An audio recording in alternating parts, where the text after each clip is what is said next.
delving into conversation, I'd just like to take this opportunity to say thank you for being here to another live guest interview within Mindful Journey. As always, for those of you listening in, if you have any questions, please feel free to put them in the chat function, and then we'll strive to get to them on the back end of the conversation.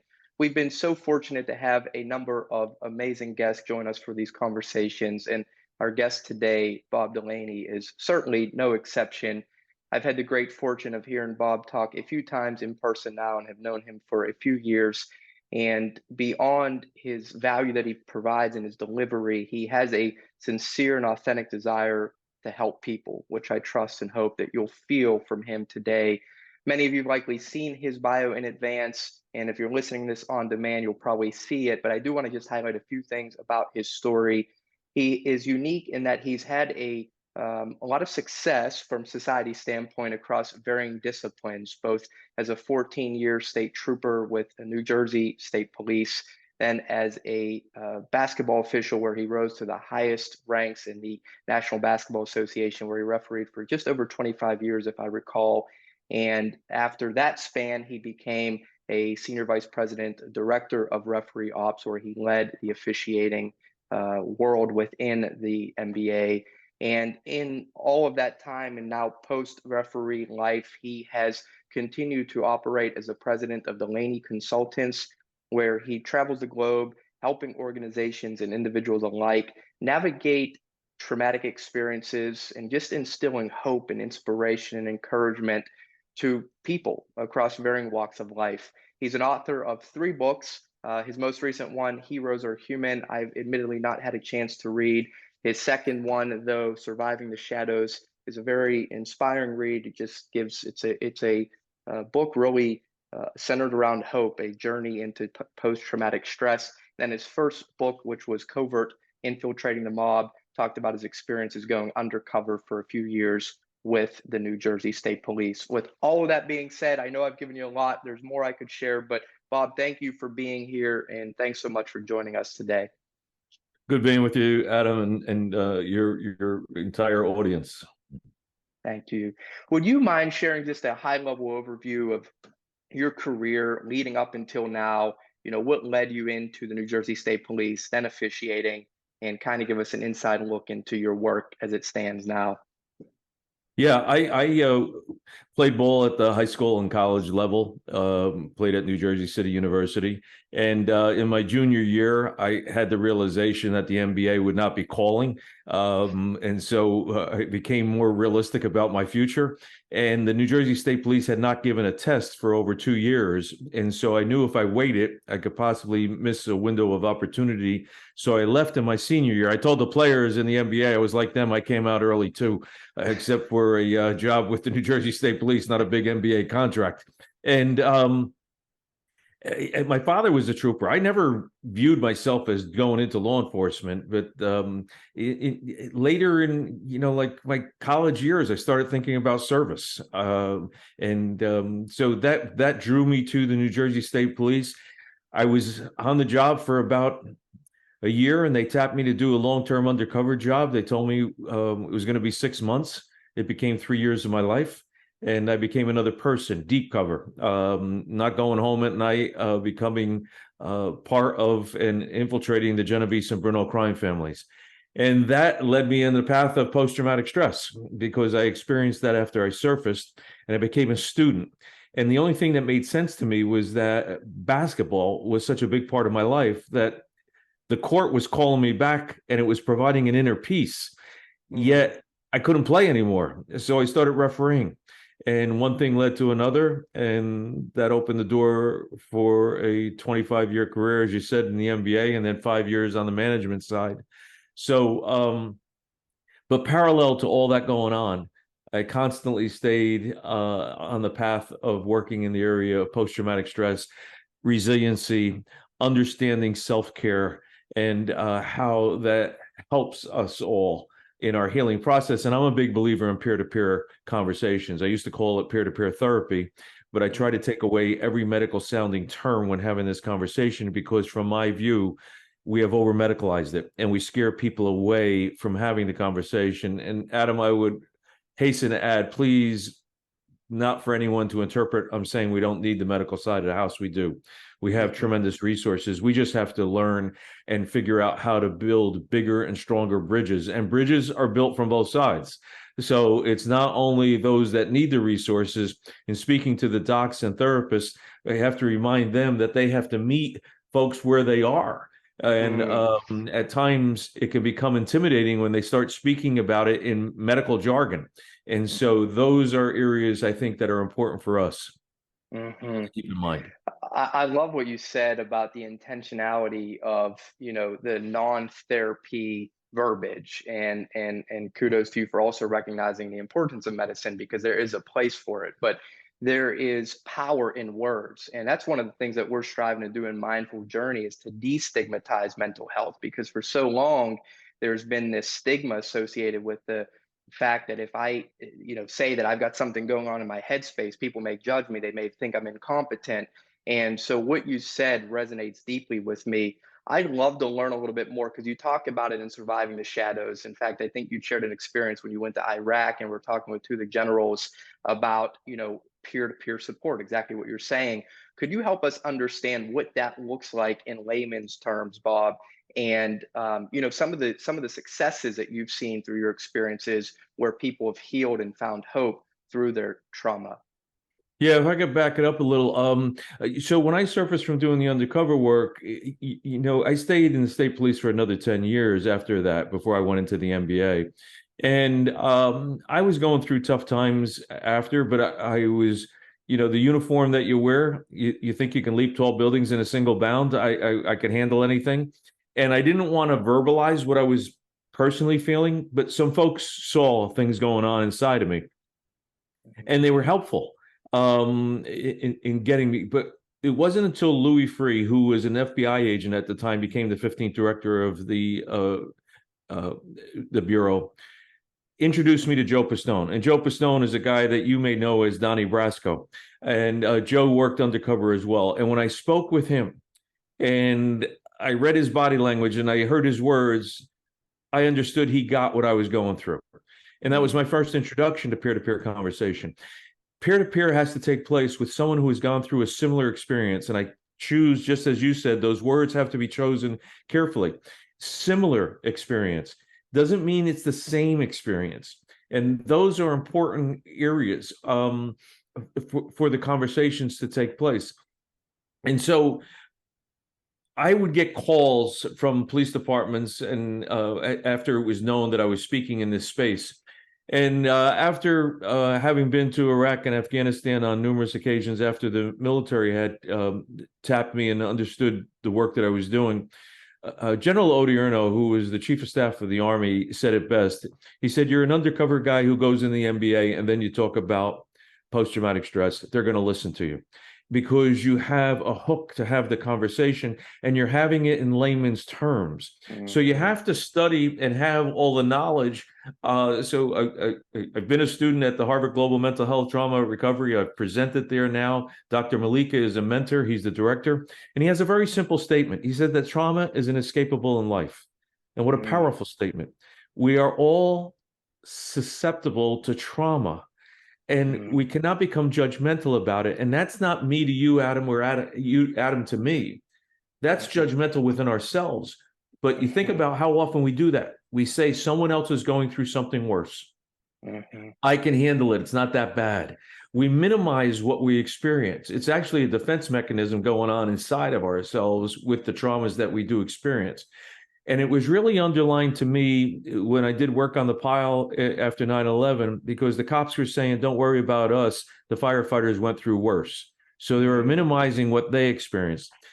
At the shootings of Fort Hood, General Cohen brought me in there, and I spent weeks speaking with the folks that had experienced that. And we came to the realization that we had to break people up into groups that were more similar to what they experienced, because the people who were across the post would not open their mouths if they were in the room with someone who was in the building when the shootings took place, because they minimized what they experienced, and yet they still had a traumatic experience.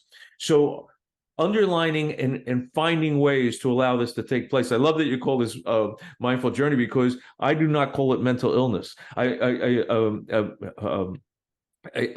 mental health. I call it mind health. We have to choose words carefully. And when you showed Surviving the Shadows, the reason that I called the book Surviving the Shadows, I believe we all have shadows in life. And I offer to people, never be afraid of a shadow, because in order for a shadow to exist, there has to be light nearby. So it is our responsibility to ourselves and to each other to get to that light. I love that. Yeah, what a great, it's a very profound statement. In order for there to be a shadow, there has to be light, and look for the light. Yes, beautifully said, Bob. Would you mind sharing? I failed to ask this on the front end, because some of those listening in, I think everyone's heard the acronym of PTS or PTSD now, for post-traumatic stress disorder. But for some who've maybe not suffered from something that they perceive as traumatic, it might just be another acronym. Can you help us understand what exactly PTSD is and when it typically arises? Yeah, I would offer that it's probably there's two loosely used terms, probably three from my view in our society: family, love, and PTSD. People throw the word around love. It's like, I love his game when watching a sports thing. Yeah, understand what that word means. Yes. And family, everything's a family. You're at work. It's a business. It's not your family. Everybody's trying to use these code words to make us feel better about ourselves. And then PTSD, you do not get PTSD if Starbucks gets your order wrong. I mean, but people throw this acronym around so loosely. Post-traumatic stress disorder is a diagnosis. It's been around forever. Sophocles wrote 2 plays about the warrior not knowing how to act after coming home from battle. It was called Soldier's Heart after the Civil War. Shell shock after World War I. World War II is referred to as battle fatigue, and then flashbacks after the Korean and Vietnam Wars. And then in 1980, we referred to it as post-traumatic stress disorder. I work in the area of post-traumatic stress. When it gets to the disorder level, it's now a diagnosis that is medically treated. So the easiest way to explain it, Adam, is I say to people, you have to have cancer before you're diagnosed with cancer.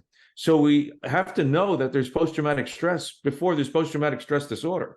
So if we can put roadblocks up and not allow post-traumatic stress to grow to the disorder, that's the service that we do for each other. And that's the area that I think we need to work on.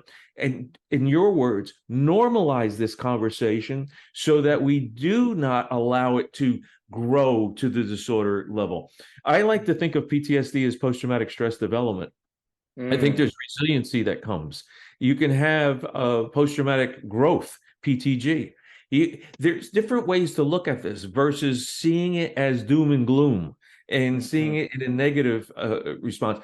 I would ask all of your listeners, just think of what you've gone through, something difficult in your life that made you stronger. That's resiliency. You have bounced back, bounced forward. There's so many different terminologies. But with resiliency, I break it down into 3 elements. And that is, there a confrontation to the reality. And I don't like the word confrontation because it sounds very negative and abrupt. I use the word carefrontation. There's a carefrontation. We confront because we care. And so the carefrontation takes place and you address the issue. And then there's a search for meaning. There's a spirituality. While we all have our own religious beliefs, there's a spirituality to resilience. And the third part is FIA, F-I-A, flexible, innovative, and adaptive. And the easiest way to explain that is just think of the Bin Laden capture kill and what that Navy SEAL team, they had plan A, B, C, D, and E. We need plans A, B, C, D, and E in our lives as well when we're going through difficult times, because sometimes you're going to need to pivot and go in a different direction about how you're going to respond to what your emotions are and what your feelings are. And having someone that you trust, that you can go to, 1 or 2 people in your life that you can express this to, that is not a family member that is going to tell you you're right in everything that you do. Tell people, my family thought I was the best NBA referee and they couldn't understand why I didn't work every NBA final game. Like I should fly around and just referee them all, because the family loves you and they want to be able to be there for support. But you need someone that's going to be there, that centers you, that brings you truthful information, that allows that carefrontation to be more meaningful. It's so well said about the family. I've heard you mention that before in the times you've presented, and it is important that we be surrounded. And that's why I love your concept of peer-to-peer therapy, where I know you're not using peer-to-peer therapy now, but peer-to-peer support, because when you can be with someone who's gone through what you've gone through, you're more likely to be vulnerable with that person now, and from that vulnerability you're able to find solutions that may have worked for them, and they're able to find solutions that may have worked for you. And it's so important that we do have that support system. One of the things that I think is happening now, Bob, and the general surgeon that came out with a statement on this a few months ago, is people are lonely. They're more lonely than ever before, and I think there are varying things that have caused that. Obviously, COVID has perpetuated some of that, but social media has a toxicity in and of itself, where we're constantly comparing self to others, et cetera, et cetera. I'm curious, from your vantage point, can peer-to-peer support be something that combats loneliness? And if so, wonderful, would love to hear about that. But what else would you recommend that could help people who might be struggling with loneliness? Yeah, Adam, great points. The technology that we have, just go down any street and you'll have to avoid people that are looking at their phones, not looking at walking into you. And that is isolating us. The isolation is taking place through the technology. COVID has an extent, but I think we have a tendency to want to blame major events and point fingers and say that's the answer, that's the reason. What we try to do when we have events or try to create opportunities for peer-to-peer conversations to take place, you have to create an event. You can't just tell two people, especially if you tell two guys to go have peer-to-peer, they go down to the bar, they watch the game, and they don't say a word to each other, but they think they've spoken to each other. And so understanding, gender equality, we all understand what that is, but there is a gender of man, a culture of man and a culture of woman, and we have to have an understanding to that. I was told I shouldn't cry as a young man, as a young kid, because I was a man and I shouldn't be allowed to do that. Those kinds of roadblocks come in the course of life. So what we do is we try to create events.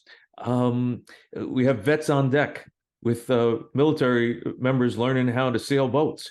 We have Ride to Recovery, where they ride bicycles long distances over days. My wife and I took part in one that was on the 10th anniversary of 9/11, where we rode from Ground Zero to Shanksville to the Pentagon with 250 wounded warriors, active duty members, law enforcement. And it's not about the ride as much as it is about getting people together in an active situation. You have active people that you have to keep active. It's getting around the campfire at night or sitting around and having conversations that allows that peer-to-peer to take place. So we have to create the environments that allow for that to take place. And I was always centered on sports kinds of things because of my background. And then you started expanding and you realized art and music, all of those are expressions, dance. And so it's ways of getting what I call the air out of the balloon. If you just bear with me. I love this. Yeah, I love this analogy. I've heard it. Imagine I'm holding a balloon over my head, the biggest balloon you've ever seen. How do I get the air out? I could take a pin and pop it, I get the air out, but I don't have a balloon anymore. I let it go, it flies all over the room, it goes out the door. We don't know what happened to the balloon. But if we're patient and willing to listen to sounds we do not want to hear, and it may even hurt our ears, we let a little air at a time, makes that screeching noise. But eventually we get all the air out of the balloon. We'll have a full balloon we can use again one day. That's us with trauma. We need to get the air out of our balloons, not all at once, a little bit at a time. Adam, I've written 3 books, spoken all over the world. All my stuff's not on the street yet. So it's not about eliminating post-traumatic stress or your experiences. It's about reducing it and allowing some freedom to come out, because I can tell you that from a personal standpoint, when I speak, even as I'm doing today, I will feel lighter after we do, because this is a form of therapy for me. I'm able to constantly release those feelings that I had over the years. Yes, so well said. I'm so glad you brought up the balloon analogy. It was something I wanted to ask you about today because you shared that just this year was your first time that I heard that when you spoke in Augusta in Mhm. July. And it resonated with me, Bob, and I wanted you to be able to share that with others because I think we're a lot of us are visual learners, right? And there's such power in stories, and when we're able to, imagine something and create a vision in our mind, it sometimes helps us connect the dots, and that's exactly what it did for me. One other thing that you mentioned when I'd heard you speak that I want to touch on here because I think that there's such power in it, and it was a statement you made saying that if you are what you do, then when you don't, you aren't. And before I ask the full question, I want to preface with this. I think so many times we attach our worth and our identity to that which we do, and it can be very toxic. From someone like yourself who has served in an undercover capacity where you literally took on a different identity, why is it so important that we as people detach ourselves from what we do, and how can we do it like you were able to do it in your undercover work? Yeah, I think there's a pride in what we do, and rightfully so, right? Professions are a very prideful extension of ourselves, and that identity becomes recognized, especially those who wear uniforms. Excuse me. Um, because when you put that uniform on, there's a whole different persona, whether it's law enforcement, firefighter, doctors put on lab coats, nurses put on scrubs. There's a transformation that takes place. And I've had soldiers pull on their uniform and say to me, "Sir, I don't know who I am without this." And Mhm. I think that takes place with all of us. I think it takes place with accountants. I think it takes place with lawyers. I don't care what title or what profession you're a part of, you identify as that in having a conversation with folks. And so it becomes a big part of our identity. But Bob Moad, who was an amazing guy from Seattle that is a friend, and he was involved with Jack Canfield in the early days of Soup for the Soul, was the one that taught me, if you are what you do, then when you don't, you aren't. And it's such a powerful statement, and it's a reminder. I say it to myself over and over the course of my professional life. Um, I being an NBA referee is not who I was. That is something I did. Mhm. And the same thing. I was a New Jersey State Trooper. I did undercover work. I was a vice president, referee, operator. All those different titles. Yeah, those are. I'm proud of them, but it's not who I am. Mhm. Constantly reminding ourselves of that, I think, is extremely important. Mhm. That very much so. Very, very much so. Is there anything that you did? Because I read in both your books. I did read Covert, but it's been a number of years now, and so Surviving the Shadows is fresher in my mind. But and I think it was in that one where you shared about like one of your mentors said you had one foot in Bobby Covert and one foot in Bob Delaney. You hadn't been able to separate yet, though you ultimately did find a way to detach from that undercover identity. Would you mind sharing, Bob, what you recall of what you did to help pull you out of that identity? Because I think some of those lessons can help people listening in today who might be viewing themselves as, Adam, the successful business person, or whatever it is, right? We attach to labels, and it's a toxic pursuit. So I'd love to hear just kind of what you did, and hope that we can pull some of those lessons. Yeah. The person that told me that was Joe Pistone, the FBI agent that did the undercover work that's known as Donnie Brasco, and there was a movie about his life. And Joe said to me, "You have one foot in the world of Bob Delaney. You got one foot in Bobby Covert." Because what happened after I surfaced from doing the undercover work, something I wanted to get away from so bad. The early days, I thought it was cool, right? Oh, okay, I'm going to do a 6 month undercover job, and I'll be out, and I'll probably become a detective out of it. And I'm looking at it that way, and it's going to be a pretty exciting thing. And then you go into the first year, and then it extended to the second, then it's going into the third year, and you're like, I just want out of this thing, man. I'm done.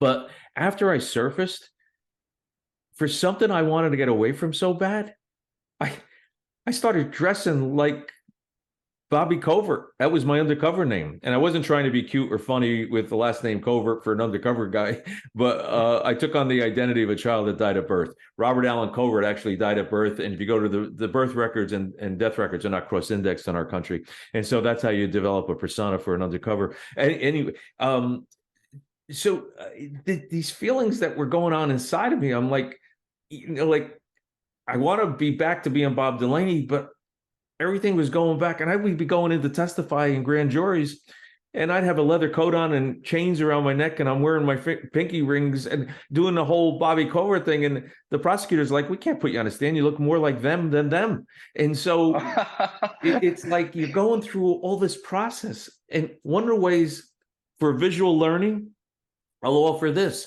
for you and your audience. I would ask everyone to fold their arms in front of them. And if you fold your arms in front of you, you do it a certain way. I put my right hand over this big gun I have on one side, and I hide it under the other gun I got on the other side, right? But I ask people to just do it the opposite. Just go opposite. What does it feel like? It feels awkward. It feels strange. That's where change comes. And that's where understanding whatever road and path you're going down that needs some kind of adjustment, it's not going to happen overnight. It's going to feel awkward. And you have to go through those awkward stages and those uncomfortable feelings. But more often than not, we revert back to what is comfort. And so you revert back to the old ways. So for me, I was reverting back to my old ways because 3 years of my life was how I led it. And now I have to create the change and come back and be who I am. It leads me to another statement that I think is important for people to keep in mind.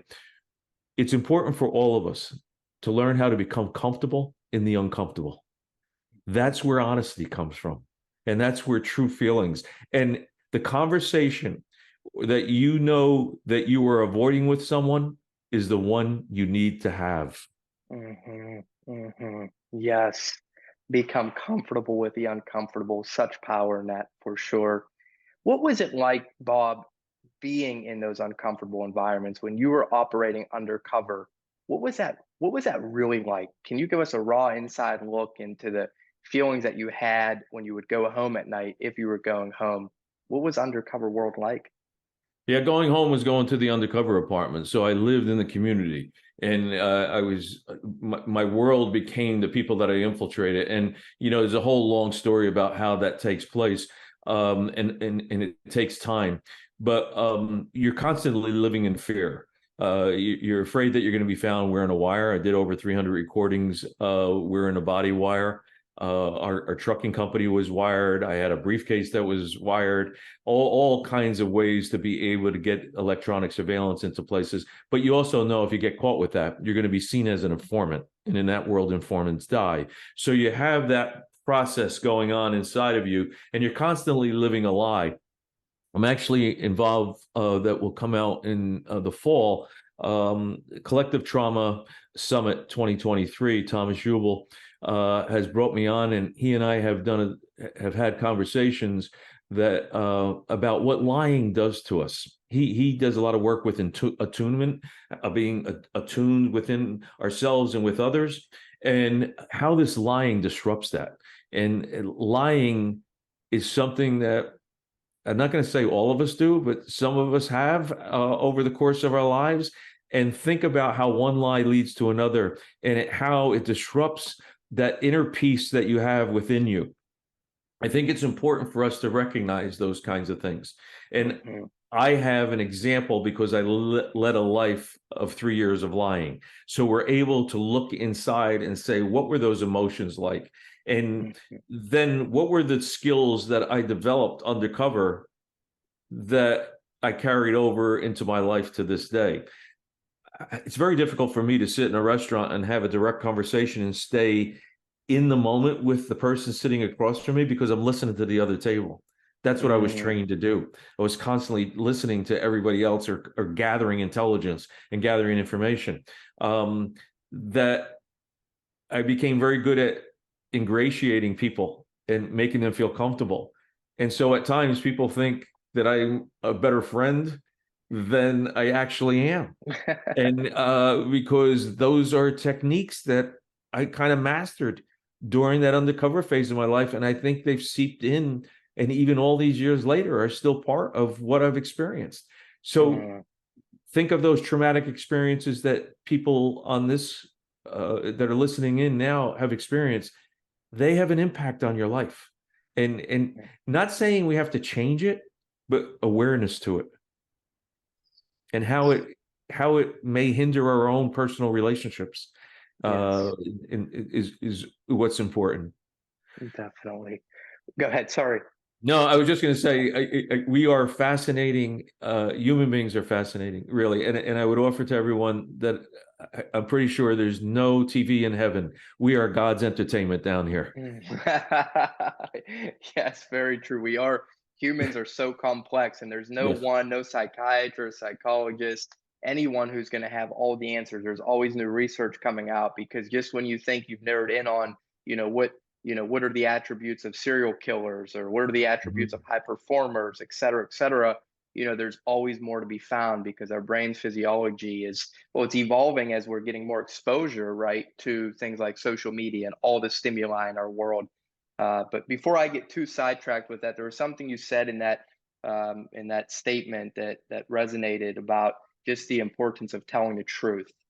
I had one of the guests that we had was Dr. Anna Lemke, who is a Stanford psychiatrist. She's written a book called Dopamine Nation, and she devoted a whole chapter in her book to radical honesty. And it forced me, Bob, to look at my own life, look introspectively, and say, what lies subtly have I accepted? And I pride myself on being a person of integrity. As most probably in the mindful journey don't know that I referee, but as a referee, we have to have integrity, right? But I still found that there were times, for instance, where I'd be going to meet a friend and say I were 10 minutes behind. I'd say I'm 3 minutes away. And what you're saying resonates, because this when there, and I want to look more into the gentleman that you mentioned in the attunement, because when we're disconnected from the truth, we can't heal that which we're going through. So radical honesty, as Dr. Lemke was sharing it, that's the first step to healing. And it's kind of what I'm hearing from you right now too, that in order for you to become Bob Delaney again after Bobby Covert, you had to be truthful with yourself and stop living a life of lie. And I guess my question of all of this, I'm trying to paraphrase, because I do want to ask a question on the back end of this. For some who are listening in right now, who may have a tough time admitting, I need help, I'm an alcoholic, I'm an addict, what can they do to say it's okay to admit? What can they do to be vulnerable? Because I think so many people don't seek help. And I'm just hoping that we can give them the courage to seek it if needed. Yeah, Adam, courage is not absent of fear. Courage takes place despite the fear that we feel. And so those uneasy feelings that are inside of us, it took me a long time to understand that, because I wanted to project strength. And so in projecting strength, I was hiding true emotions. And it took me a long time to understand that it's not absent of fear. Actually, courage comes with fear, but you still move forward. And that, I think, is where people become truly vulnerable and honest with themselves. Like the first peer-to-peer conversations that I had were truly with me speaking to the mirror, not having thoughts in my head, verbalizing. Because when you verbalize and you hear those words and you're saying it to yourself, there's a freedom that takes place. It's the air out of the balloon. And then when you say it to another person, you're actually validating your feelings and giving permission to each other to share more of what you're experiencing. And the more that we do that, the freer we become. So I would be like, maybe I'll share this story if we have time. We do, certainly. So my bosses, I started talking to other undercovers early on after I came out, and I started being a little bit more honest about what I was feeling, and then detectives. And my bosses heard me doing this kind of emotional work. We were calling them the emotions of law enforcement. And they said, we want you to talk to the uniforms. And back then it was like, I only had a year in uniform. I don't have a lot in common. And then I realized we all have our first fatal accident. and they can do all the training they want with homicide photos and fatal accident photos when you're going through training. But until you really understand and see death in its truest form, do you understand it? And so my first accident, a fatal accident, was about 3 months on the job. It was two kids on a motorcycle with a truck on Route 202 in Flemington, New Jersey. And you don't have to go into the grisly details, but once it's deemed to be fatal, there's not much that needs to be done other than hold the scene down until the fatal accident experts get there. They have highly trained law enforcement officers that respond. But my biggest concern was that the other trooper I was riding with, Gary Rinker, he had been down this road many times. He had 16 years on the job. He took out a cigar, smoked. He got the flares. My legs were shaking. I could feel like I didn't know if I was going to throw up. I had all kinds of stuff going on inside my body, but I wanted to prove I belonged. And I never smoked, and an ambulance worker happened to be walking by, and I wasn't going to have a cigar, and he was smoking a cigarette, and I said, "I'll take one of those, pal." He was smoking Camel Unfiltered. I almost passed out when I took a puff of that. When we went back to the state police station, I went into one of the bathroom stalls and I cried my eyes out. And I sobbed quietly in hopes that no other trooper heard me, because my view was they would think I was weak. They would think I couldn't do this job. They wouldn't want to go on patrol with me. And yet when I told that story, over half the room came up to me on the break and said, "I went through the same thing," or "I went through something similar," or "I experienced a lot of that." The reason that we become more vulnerable is not only for ourselves, but to help each other.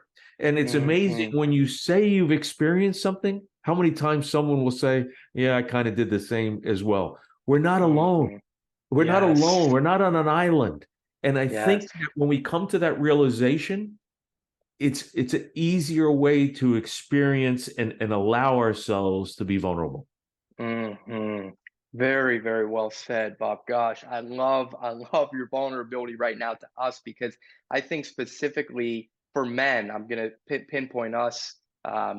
We have a harder time to speak up and share about what's going on with our headspace, because we're like you mentioned, when you were growing up, you were told crying is a sign of weakness, and for you to share with us here now that your first experience seeing a fatal accident resulted in tears, but you were trying to suppress those tears, is powerful, because it's a permission. If nothing else, I hope that everyone takes away from this that it's okay to have feelings and emotions, to show up and see a fatality where I'm guessing body parts were probably dismembered, and it was probably a horrific and graphic scene, something that most could not fathom envisioning and seeing. So thank you for sharing and for vulnerably opening up about that. I don't And think it Adam, can be if I overstated. could add, and here's where the concern comes, because those who serve, military, law enforcement, firefighters, healthcare communities, so many professions, they have to steel their emotions in order to do their job. They have to become, if you're an ER nurse, you don't have the luxury of having emotion when you have to do your job. So when the bell rings, you do what you're trained for. What I have come to find, and where I'm trying to make an inroads, is that we have to have a release at some point. Yes, we have to steel our emotions against what we see and in order to do whatever our profession is. But then when you're no longer in that environment and you're in a safe environment to allow that emotion to come out, that's where it has to take place. Because if you just keep pushing down one on top of another and on top of another, now you become what other people interpret is a very cold human being and uncaring, when that's not the reality. It's that you're afraid to be inside those emotions because you don't know how to handle them. And until you can learn how to get in there and understand that it's okay to cry, it's okay to be throwing up because of something, those are normal human reactions. We emotions are meant to be felt, and we do everything we can not to show emotion. Very true. I'm wondering what you think for leaders specifically, because we have a wide range of folks who will listen to this after and who are on with us now. Some are operating in leadership capacities, others who may be frontline team members within organizations. I'm wondering, Bob, from your experiences both in a leadership role, on the basketball floor and then within the New Jersey State Police and leading NBA referee ops, what what have you found to be effective strategies to let people know that as a leader, you genuinely care about them and can help to create a safe space for this conversation? Yeah, that's a great conversation that we have with the military because it's rank oriented, right? So the higher the rank, the less peer-to-peer opportunities you have. And when you're leading others, there's a tendency to want to not show any vulnerabilities. Mm-hmm. And yet, what I have found is that those bosses, those leaders that are willing, and I'm not saying tell it all, but if you give a piece, and you show that humanness, I think it creates a whole different team concept within the group that you're leading. I often say that the great teams that I got to see were teams, we all want to please our boss, but the great teams do not want to disappoint their boss and each other. And there's a big difference in that word of pleasing versus disappointing. It drives you to go further. It drives you to want to be able to be there for your teammate as well as for the leader. And if we all think back, we've had leaders we just wanted to please just to get the job done. And then there were the other leaders we did not want to disappoint. And there was a big difference on that team. Yes, yes, yes, yes. What when you were on the floor, and I know basketball may not be something here. I did see we had one referee who was on, but looked like he had dropped off. So some may not be too familiar with basketball terminology, but I think there's so many lessons to be pulled from basketball. And I'd love to hear, Bob, from your vantage point of high pressure moments when you were operating within the NBA, which I think every one of us on the call, even if not a basketball fan, can appreciate the level of scrutiny that officials are under and the importance of each moment and of every decision, particularly at the end of games when the stakes are even higher. Were there any checklists or mechanisms or rituals that you relied on to ensure that the pressure did not cause fatigue or burnout to cause you to hate your job and then therefore not perform in that moment? Yeah, I've been very fortunate. Every profession that I've been a part of, I enjoyed going to work. And I think calming yourself down and learning how to be comfortable in the uncomfortable, I'll go back to that, is extremely important. In any high pressure situation, how do you calm yourself down? When people are going up, you have got to go the opposite way. And I think things that I learned as a state trooper helped me on the basketball floor. If someone's in an excitable state, one of the things that I learned and came to understand within myself and with those that I worked with on the floor is that from a referee standpoint, players and coaches and fans think every call that you make gets in the way of their win. So it's the will to win that's coming at you. And so you have to learn how to navigate the will to win. And I think that translates to teachers. I think it translates in every other profession as well. We're in a society today where there's a lot of questioning if anybody has authority. And so teachers are questioned by parents because they're fearful that their child is not going to achieve what somebody else's child is going to achieve. So I always think that there's a fear base that causes for the challenge to come. And so if you look at it that way, rather than saying this person is coming at me aggressively, they're really coming at me out of a fear reason. If we can figure out what the fear is and we can resolve that, we may be able to calm the situation. And so understanding that most folks are dealing with stuff and it's a reaction and it's a quick response that's coming at you. And if we don't take things personally, I know that's difficult. I'm not pretending it's easy, But I think that if we can be calmer in those situations and allow ourselves to be rational in the thinking when irrationality is around us, Yes. that creates an environment for solutions. Yes.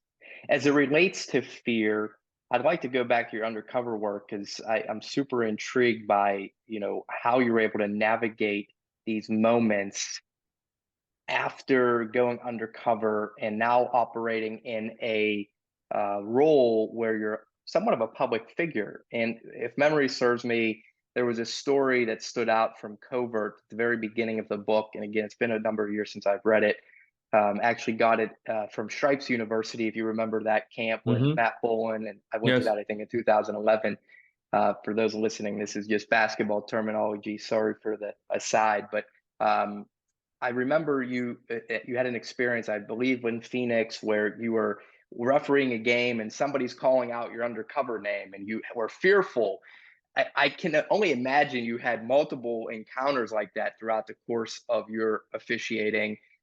How did you navigate that, Bob? Your own fears that you had of looking over your shoulder and wondering, is today the day where the mob is going to finally take me out? Yeah, I was hiding in plain sight, by being on an NBA court, you're out in front of everyone. But that incident that you're referring to took place in Phoenix. I was out on the floor pregame, and you stand out there and you're monitoring what's taking place before the game about 15 minutes prior. And this guy kept yelling, Bobby, Bobby, Bobby. And people yell your name from the sidelines, but you can't go over and start shaking hands and acting like, you're not focused on what your responsibilities are. And so I didn't pay attention to him. And then he started yelling Bobby. And then he yelled out Bobby Covert. And that changed a little bit. I mean, is like, how does this guy know that? And, while there was some press about it, it wasn't like the book had not been out and the stories had not been on HBO like they in ESPN like they did later. And so I knew he knew a little bit more than the average person. And I look over and I can't place him. And he's pointing at himself and he's saying, it's Pat. And it was Pat Kelly, my informant. He was the vice president of the trucking company. He was on relocation, living out in Phoenix, so we reconnected back there, and it was interesting to be able to spend time with him after we were both out of those stressful situations. And Pat died a natural death. He died of a heart attack. And so for a guy that was a major part of traditional organized crime, the mafia, La Cosa Nostra, I always say that's a unique way to die for those guys, because usually it's either dying in prison or they're dying by the sword. Mm, mm. You live Interesting. Well, by I'm the glad gun, to you hear. die by the gun. I'm glad to hear that he made it through his life and didn't get taken out in with murder. Um, with that story, thanks for sharing that. What do you recall though, if you're willing to elaborate a little more of when fear came up? Because I'm sure you had some nervousness when that guy was calling before you were able to make him out. Or are there other times throughout your career in the NBA or even post NBA where you were like, today could be the day? And if that wasn't, then of course, no worries. But if it was part of your thinking, how did you navigate that so it didn't overwhelm you and distract you? Yeah. So when I first surfaced from the undercover work, there were intelligence information, wiretap, innuendo of retaliation. And so I had troopers around me at all times. And if I would go to testify or go out on surveillances, they have to identify other people, and the investigations continued. And so you come to learn how to navigate those emotions as well.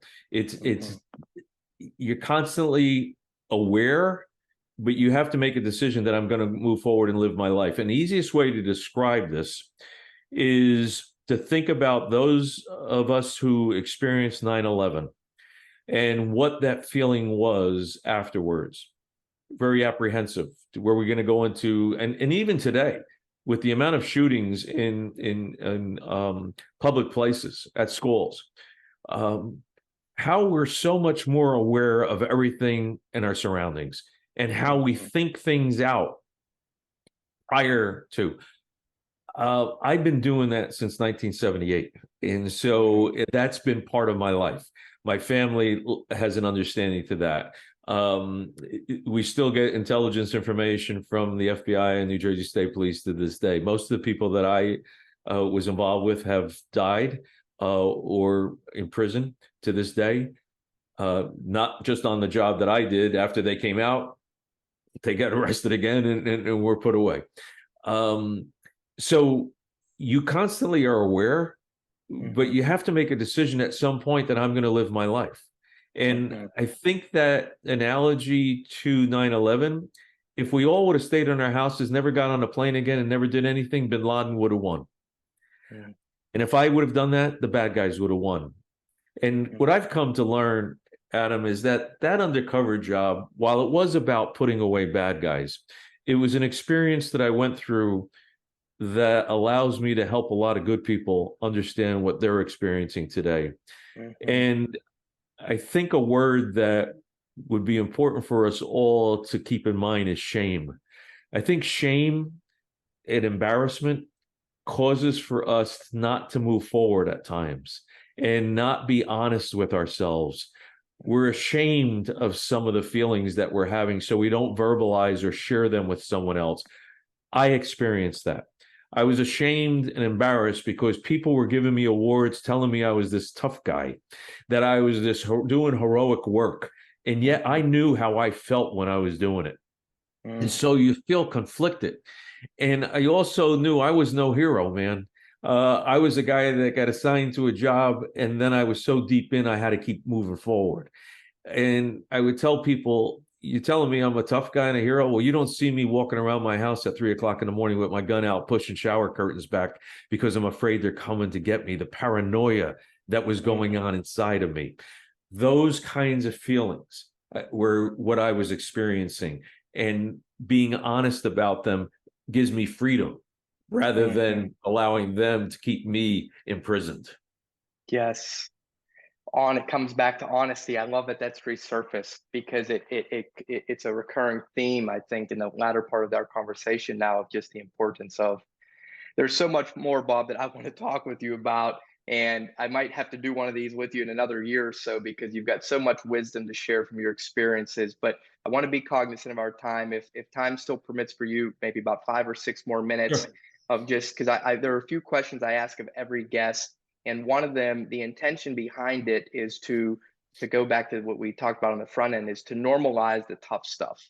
I think in our world today, everyone looks at everyone else, especially because of social media, and thinks that people have the perfect life. They see the accolades, the degrees, somebody's got the perfect marriage, a perfect wife, perfect husband, perfect car, perfect house. And then we inherently feel less than and inadequate. So what I've been trying to do through these conversations is to ask this one question, which is forthcoming, to let people know that we all got stuff. Even some of the most accomplished and credentialed and seemingly successful people from society standards does too, face difficulty. So the question being, and it's to your level of comfort, of course, to answer, but what is the most challenging thing that you have gone through in your life, Bob? And what do you recall having done to get through it? Oh, I think the undercover job and experiencing that and coming back to being who I truly am, being myself. When you lead another life and you're immersed into that life, that becomes second nature. And it becomes, my morality changed. I no longer looked at a bad guy as somebody that was stealing. They're stealing tractor trailers, but I know they're stealing tractor trailers to put food on their table. And then I knew their kids, and I knew kids that had challenges, that were getting special education. And I woke up one Christmas morning feeling guilty because I'm thinking, who's taking care of this kid now after I had surfaced? So those feelings of emotion that were going on, it doesn't mean that I felt that about every person. There were many that were very evil, bad human beings that I was glad that we put them away and they're no longer on this earth. But you also kind of like, things start to blend. Like I tell people, living on the street is like living in a toilet. If you live in a toilet long enough, you're going to start to stink. And so that was the street. And so going back to the values that I had been taught across my dining room table, that I learned through my training in the state police, all kept me balanced. But there was a tipping that was taking place, and you had to come figure out, how do I come back?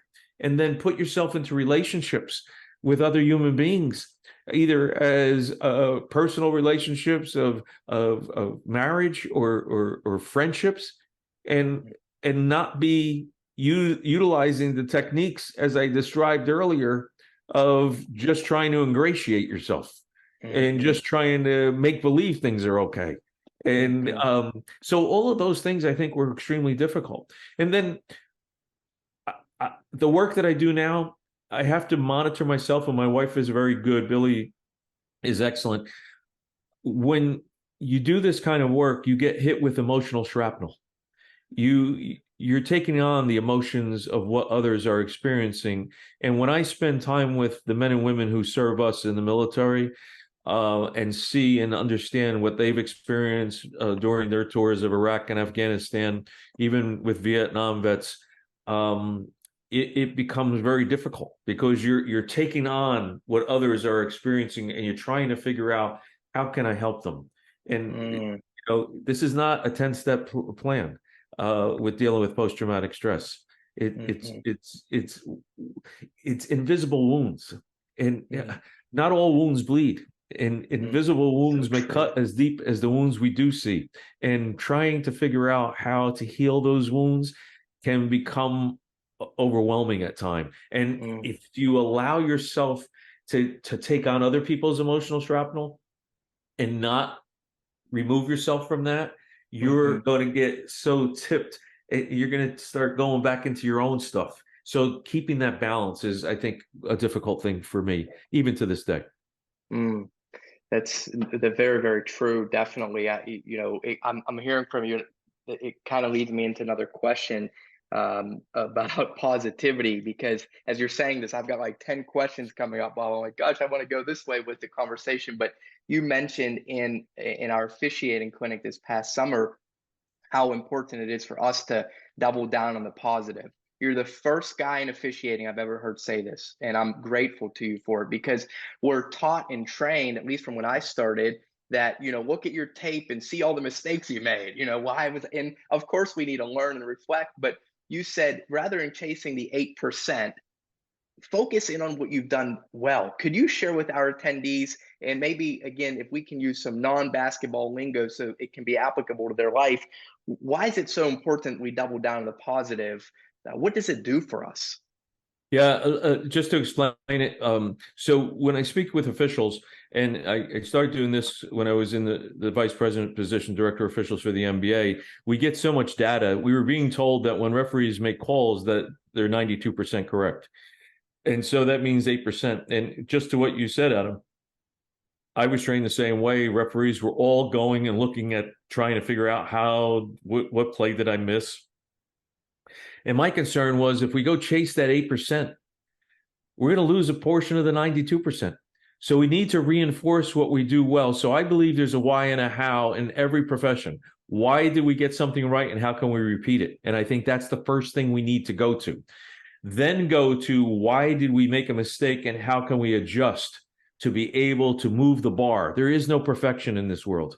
So we need to have an understanding that we are going to be pursuing excellence. And if we have that kind of mindset in every profession, I think it'll be of more benefit to us. Definitely agree. Why and how, that's applicable for every industry. Thanks for breaking that down non-basketball wise. Well, I'll end with a guest question here, because I think we're right at 1 hour, but this guest says, I've never been this speechless. This was an incredible interview. Thank you very much for being so vulnerable and open to share with us your life experiences.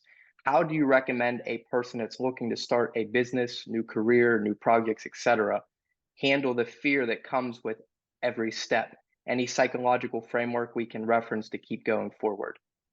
Yeah, again, positivity. And so positive thinking is not going to make the world gumdrops and lollipops, but negative thoughts are going to hold you back.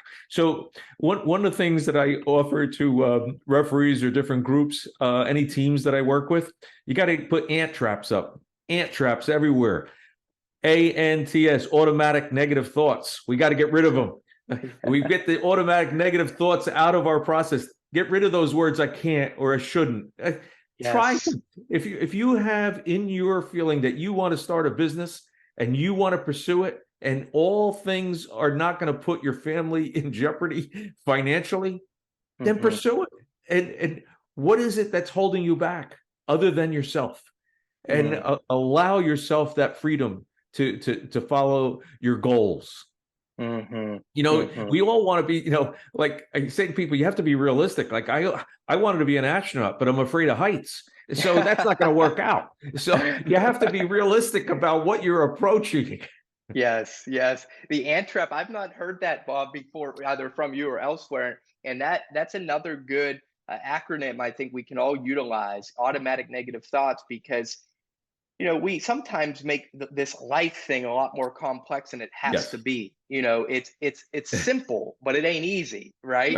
And to just hear these acronyms can be subtle reminders, and things that I've done even in officiating in my business world and life is just being able to be aware of my self-talk. And I think this is just another tool that you're going to help me personally with, to say, all right, that's an automatic negative thought, nip it in the butt, because it's not going to do you any good. I am going to pause there. If there are any other guests who have questions, please feel free to put them in. Bob, you have been unbelievably amazing. I'm deeply indebted to you and thankful for your words, your wisdom, your inspiration. I knew this when I first crossed paths with you. I could feel your sincerity to help people. And it's rare amongst speakers in today's world, in my estimation, because a lot of people get on stage for a collection of the check, which is not a bad thing. We should get paid for what we love to do, etc. They get on stage because it's about the accolades and for the notoriety. And again, that too isn't bad, to want to be noticed for your work. But with you, the first time I heard you speak, it was about service. And today I felt that same thing from you, and I'm grateful to you. With all that being said, thank you to those who are still on. I'll follow up with you offline and share this recording with you. I hope the hurricane is continuing its path north. I'm down in Naples. I don't know if I'd shared that with you or not. So I'm just a little bit south of you. Yesterday was some rain and wind, but fortunately today it's not too bad. Yeah, Adam, thank you for the opportunity. And to you and your audience, stay healthy, stay safe, take care of one another, and take care of you too. Yes, sir. So well said. Thank you, Bob. Have a great rest of your day. I'll talk to you soon. See ya.